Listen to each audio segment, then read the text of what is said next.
The AFR last week reported a stoush between Labor backbenchers and the RBA Governor.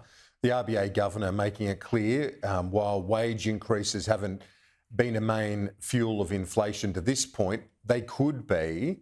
Does the government need to be more cognizant of those risks, particularly around the submissions on things like the minimum wage? Well, I think firstly on that particular story, I need to note that is a really disappointing leak that's come out of that committee, obviously by someone who was very deliberately trying to damage the government and damage individual government members. So I'd say to whoever that was and the Liberal Party at large, there's plenty of ways to have a fight in Parliament, but breaching the confidentiality of a government committee is not the way to do it. It's disrespectful to your fellow members of Parliament, it's disrespectful to the RBA Governor, and it does make the operations of the Parliament less effective. I'll go to the RBA Governor's on-the-record public statements, and he has publicly said that he does not see a wage prices spiral. He's said that for a number of months. What we know at the moment is that wage growth is at about 3.7% per annum. Inflation is at 7%. So wages are still tracking behind where inflation is at. We're trying to get wages moving. We are unapologetic about that. I want to make sure that cleaners, security guards on the minimum wage get a decent pay increase. And I want to make sure that we can deliver things like the 15% wage increase for aged care workers. But any suggestion that those workers are the reason that we have these inflation problems is ridiculous. But that being said, there are, and I've had a senior official in the government tell me very clearly that this is a risk if it were to get out of control. The government needs to be aware of that, surely. Well, there's economic risks across the economy at the moment. We see imported inflation from a war in Europe. We see instability in global financial markets, in some parts coming out of tensions in the banking sector, primarily in the United States, and some parts coming out of the ongoing negotiations around the debt ceiling in the US.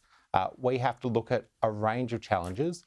All of these, including the ones that you outlined, were part of our thinking as we carefully put together the budget that we released just over 2 weeks ago, making sure that where we acted, we could make sure that we were supporting people with sensible cost of living relief, and we could deliver on our plan to get wages moving with productivity enhancements.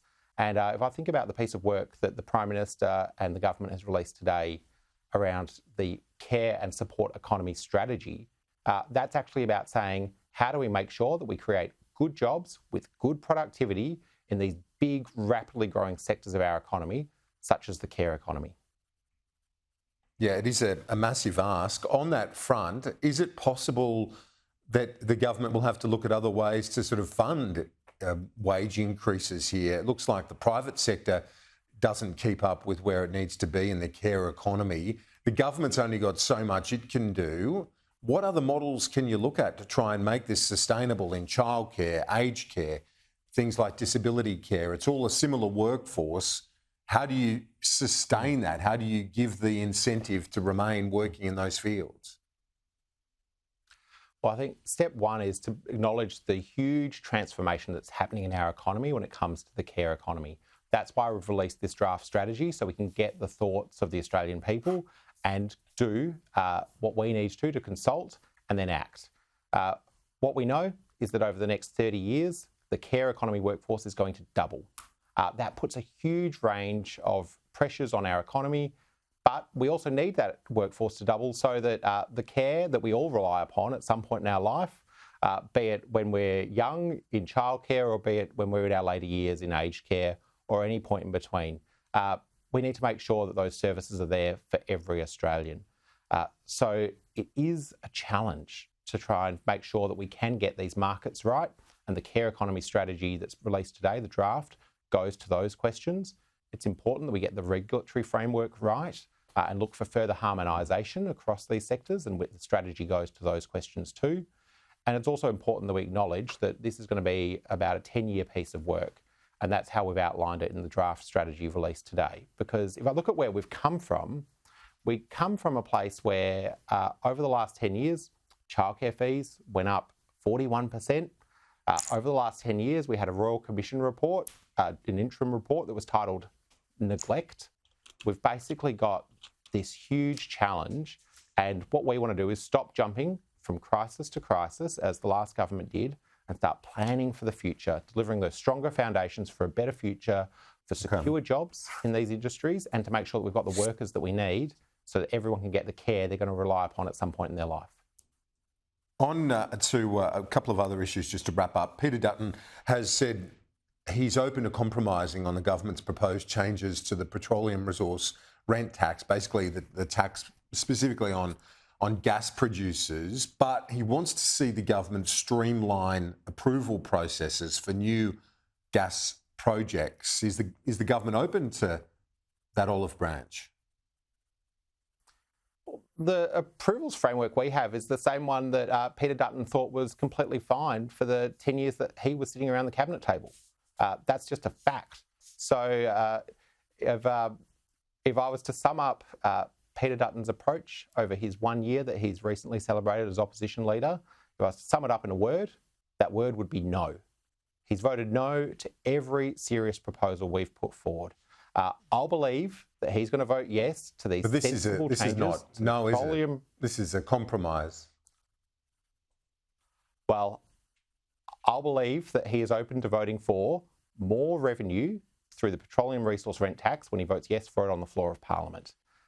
If he's got proper suggestions, then I'd expect him to put out that detail. I would expect him to put out exactly what that plan is. I'd expect him to put out costings. What he did last week, he didn't do any of that. He didn't put out any detail at all. He sort of floated an idea saying he's open to a compromise if we agree to some form of conditions that he himself hasn't articulated. So I think your viewers will understand my scepticism that when Peter Dutton says he's going to vote yes, I'll believe it when I see it. And I don't think I'm going to see it. We're almost out of time, but on your new area of responsibility, you're also now a minister assisting on the public sector. How do you make that politically palatable, boosting the public sector when you know it's not always the most popular to say you're going to expand the number of public servants, for example?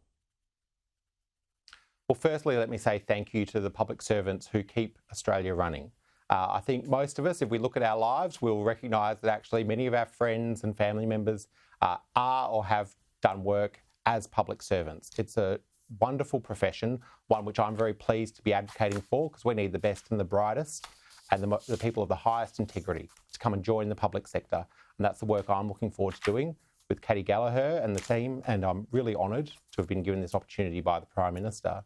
If I look at my family history, my wife started her career working in the families queue at Centrelink. My great-grandmother worked for the tax office, helping people access war widow pensions during World War II. Many Australians have proud stories of public service in their history or in their present. And what I would say is that we need to start recognising it's important to have a good quality professional public service. I celebrate them.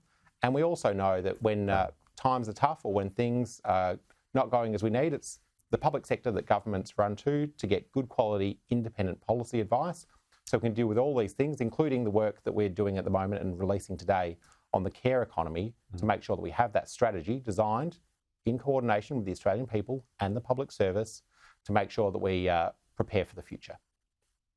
Assistant Minister to the Prime Minister, Pat Gorman, thanks. We'll talk to you soon.